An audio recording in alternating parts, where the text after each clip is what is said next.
a younger mean as compared to the non-VBOF category. Right eye was more commonly involved as compared to the left eye. Another interesting finding was that oculocardiac reflex was seen in 33.3% of the white-eyed blood fracture category. We also saw that accidental fall was the most common mode of injury in VBOF category, while road traffic accident was the most common mode of injury in non-VBOF category. The implant used most commonly was elastic sheet in white-eyed blood fracture, while titanium was the most commonly used implant in the non-white-eyed blood fracture category.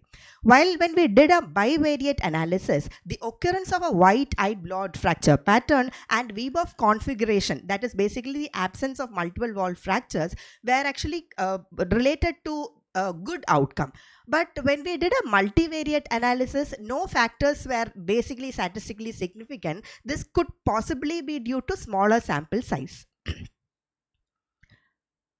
Good outcome was seen in 95.23% patients of VBOF category, and a good outcome was seen in 66.6% patients in the non-white-eyed blood category. So there were a lot of studies which were done abroad, but as I already suggested, there was a lacune that the Indian studies were not much. A similar study done in 2018 by Mukherjee et al.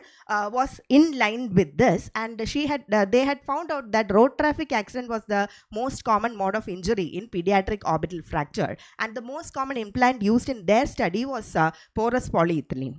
So to conclude, the prevalence of presentation with ocular cardiac reflex seen in 33.3% of white-eyed blood fracture was one of the interesting outcomes that we saw in our study. The most common mode of injury of white-eyed blood fracture was accidental fall. A good outcome was seen in 95% of VBOF as compared to 67% of non-VBOF. We also saw that white-eyed blood fracture category children were having a lesser mean age as compared to non-VBOF. The outcome of fracture repair is better in patients with VBOF as compared to non-VBOF, possibly due to distortion of orbital anatomy in VBOF is lesser, and fewer orbital walls are involved, and probably due to the earlier presentation of these kids to our emergency OPD. So multimodal collaborative studies are basically needed to come to a better algorithm for pediatric orbital fractures in our country, and of course this requires a lot of patience, persistence and perseverance. Thank you so much. Why VBOF presented early? Because yeah, so the child has syncopal attacks, the child has nausea, vomiting.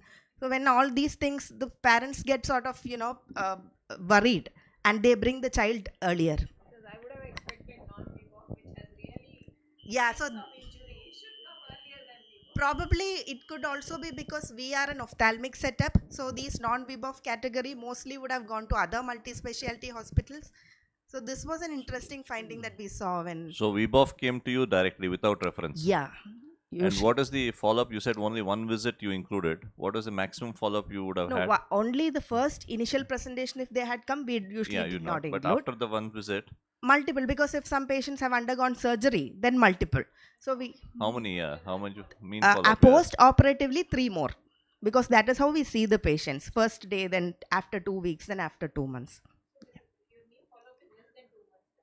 Post-operatively, yeah. Post-operative. Yeah.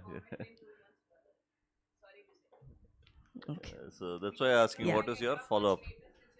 Yeah. What are the complications after developing VBOF? I mean, treatment. Like, what are the complications? Yeah, so the first of all, because of edema, the diplopia can still persist. But by 2 weeks, 3 weeks, the edema, everything resolves and they are usually fine. So that is one thing that we see, and then we tell the parents to give rest to the patient so they don't go to school very soon. After 2 weeks, they can start going to school. Yeah. What I meant was your patients with double vision, thanks to your surgery, also can report later than 2 months. Okay. If your average follow-up is going to be only 2 months, you cannot use no diplopia as an outcome measure. Is all that. Okay. Thank you.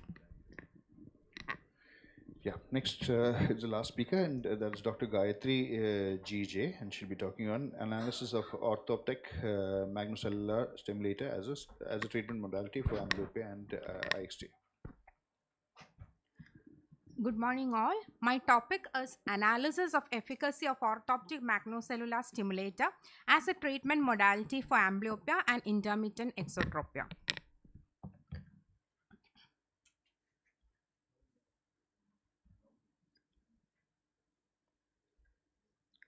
OMS is a new machine designed for the treatment of amblyopia and various other ocular conditions.